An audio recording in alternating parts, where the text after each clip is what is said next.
First reading is from Isaiah 58, 1-9. Shout it aloud, do not hold back. Raise your voice like a trumpet. Declare the people, their rebellion, and to the descendants of Jacob, their sins. For day after day they seek me out, and they seem eager to know my ways. As if they were a nation that does what is right and has not forsaken the commands of its God. They ask me for just decisions and seem eager for God to come near them. Why have we fasted, they say, and you have not seen it? Why have we humbled ourselves, and you have not noticed? Yet on the day of your fasting, you do as you please and exploit all your workers. Your fasting ends in quarreling and strife, and in striking each other with wicked fists. You cannot fast as you do today and expect your voice to be heard on high. Is this the kind of fast I have chosen? Only a day for people to humble themselves? It is only for bowing one's head like a reed and for lying in sackcloth and ashes? Is that what they call a fast? A day acceptable to the Lord? It is not. This is the kind of fasting I have chosen, to loose the chains of injustice and untie the cords of the yoke, to set the oppressed free and break every yoke. Is it not to share your food with the hungry and to provide the poor wanderer with shelter? When you see the naked, to clothe them and not turn away from your own flesh and blood? Then your light will break forth like the dawn, and your healing will quickly appear. Then your righteousness will go before you, and the glory of the Lord will be your rear guard. Then you will call, and the Lord will answer. You will cry for help, and he will say, here I am. The second reading is from Matthew 3, 13-20, salt and light. You are the salt of the earth, but if salt loses its saltiness, how can it be made salty again? It is no longer good for anything except to be thrown out and trampled underfoot. You are the light of the world. A town built on a hill cannot be hidden. Neither do people light a lamp and put it on. Instead, they put it on a stand, and it gives light to everyone in the house. In the same way, let your light shine before others, that they may see your good deeds and glorify your Father in heaven. The fulfillment of the law.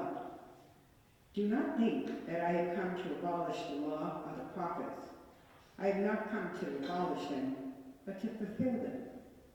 For truly I tell you, until heaven and earth disappear, not the smallest letter, not the least stroke of a pen will be by any means disappear from the law until everything is accomplished. Therefore, anyone who sets aside one of these least of these commands and teaches others accordingly will be called the least in the kingdom of heaven. But whoever practices and teaches these commands will be called great in the kingdom of heaven. For I tell you that unless your righteousness surpasses that of the Pharisees and the teachers of the law, you will certainly not enter the kingdom of heaven. The Lord add his blessings to these readings.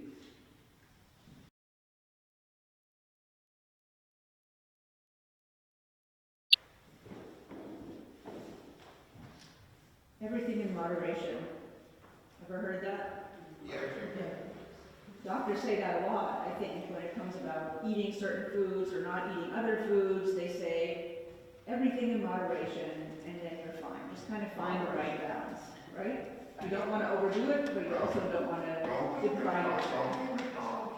That's right. Don't go to McDonald's. That's a very good rule. And I think that's good advice. That's true for all parts of our lives, but sometimes it's hard to stick to. So if you have a bag of potato chips and you want to only eat one serving instead of the whole bag, but then one serving is like what, 4 chips? So it's hard to actually live that way. And then on the opposite side of that, if you want to eat healthy and you don't eat anything anymore that you enjoy or that might nourish you, then that's not healthy either. Like a lot of salad. Yeah, a lot of salad is good for you. So moderation, I think, is about knowing when to stop, knowing how not to overdo it. And that's true with anything that we do or consume in our lives every single day. And I was thinking about moderation because in our gospel reading today, Jesus says to his disciples, "You are the salt of the earth." And I don't know who of you may have been placed on a sodium-reduced diet by your doctors, but that's something that we hear about a lot, right? Salt's not good for you. Just use a little bit of salt in moderation. Now, we have access to as much salt as we want to, more really that is good for us. But back then, in Jesus' time, salt was actually very precious. It was very expensive. It was even used as a currency for trade, like minerals or spices were, and it wasn't as easily accessible as it is today. So the temptation of using too much salt was just not even a thing back then because they didn't have it. But salt in itself isn't much use, right? If it just sits there, you can't really do anything with it. You certainly just can't eat it. But if you use it, it will enhance any other food that you make. Any food that you prepare tastes a lot better, even with just a little bit of salt. If you've ever tried to use less salt, and as many herbs and spices as you may use, if it doesn't have even a little bit of salt, it's just missing something. It's just not bringing out that flavor. And in Jesus' day, salt was also used for preservation and as a disinfectant, because they didn't have refrigerators and disinfectants like we do today, so that's what they used salt for. And I think that's hard for us to appreciate how vital salt was in their lives back then and how carefully people used it because it was so precious and expensive.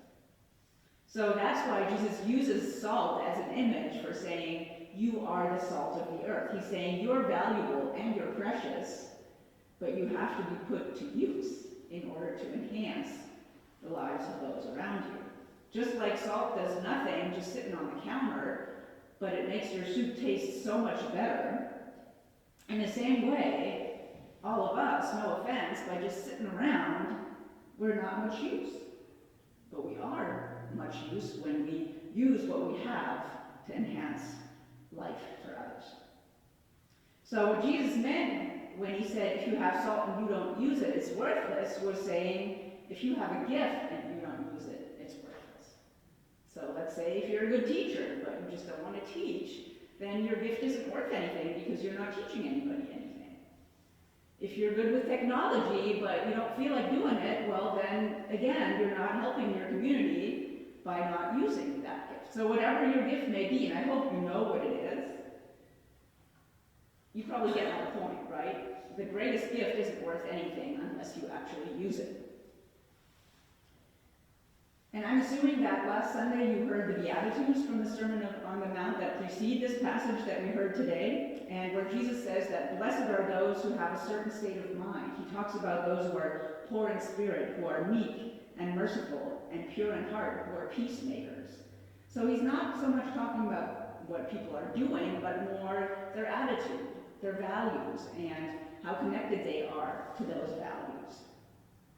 I think sometimes it's good to stop being just active and focus on why am I doing what I'm doing and how can I connect myself to God. And that's where sitting and being in prayer and meditation is really valuable, because that's where you are connected to God and you get your strength from there, and then you know what it is that Jesus is calling you to do. So it's moderation. It's a balance of being and receiving from God, and then doing and giving to others.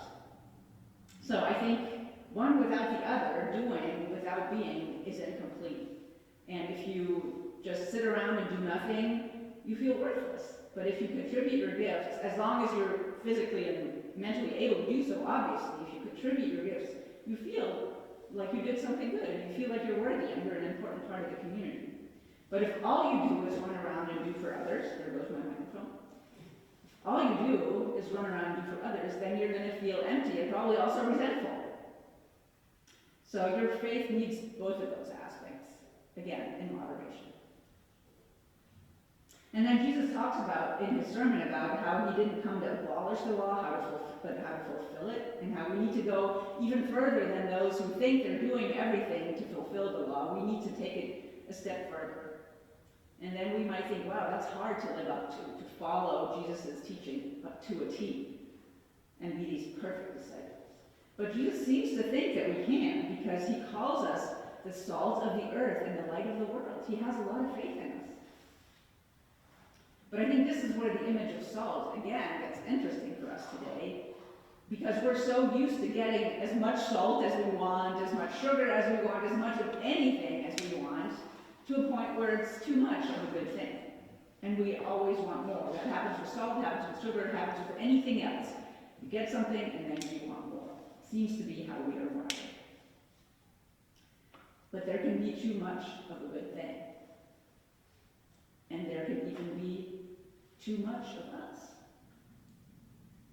Anybody know what I'm talking about? Any Yes, you control freaks or type A's out there? You don't have to self-disclose. But sometimes I think it's important for us to step back and let someone else be in control. Yeah. More important, let God be in control. Just like the soup only needs a little bit of salt, sometimes the world only needs a little bit of us. Because there can be too much of a good thing, even us sometimes. If you use salt, Again, it's about knowing when to stop. If you use salt for frying, you know, tonight. Yes, if you salt and melt the ice, you're right. That's very important. Very important, you're right. Salt crystals. Yeah, they do, they melt the ice. Yeah. So when we realize that sometimes there's a little bit of too much of us, I think that's what we call humility. Yes. Not to think that we can do it all or we have to do it all, but that sometimes even a little bit is enough. And then we go back to check in with God or with Jesus to see what is it that you need me to do right now. What is not too much and not too little, but just enough, just the right amount. And when Jesus says, let your light shine before others so that they may see your good works and give glory to your Father in heaven, his point is, don't show off your gift and your greatness for your own sake, but show it so that others will see God in you and through you. God is that light that shines through us, because every gift that we have ultimately was given to us by God.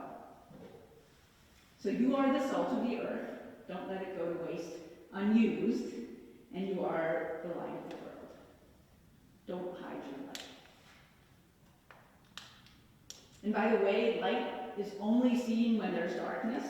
If there weren't any darkness, we wouldn't see and appreciate light. So when Jesus says, you are the light of the world, he's also saying there will be darkness. There will be difficult times and times of uncertainty, just like you're currently experiencing as a congregation without a pastor. It's scary, and it might feel like there's no light at the end of the tunnel. But Jesus is saying, yes, there is. You are that light, and I, Jesus, am that light. And I will guide you through it, and I will also help you guide others through it. And I think when we continue to trust that and continue to check in with that, with Jesus, then you will be who Jesus calls you to be. You will be the salt of the earth and the light of the world. In humility and moderation,